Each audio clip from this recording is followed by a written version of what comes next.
đời anh vương chữ lỡ, lỡ đắm say lỡ yêu đậm sâu, lỡ âm thầm rồi lỡ luôn cuộc tình.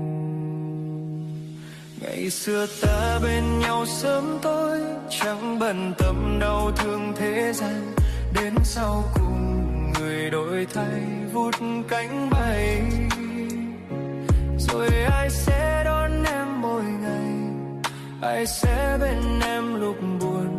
Vì ngoài kia đời chẳng giống như em muốn.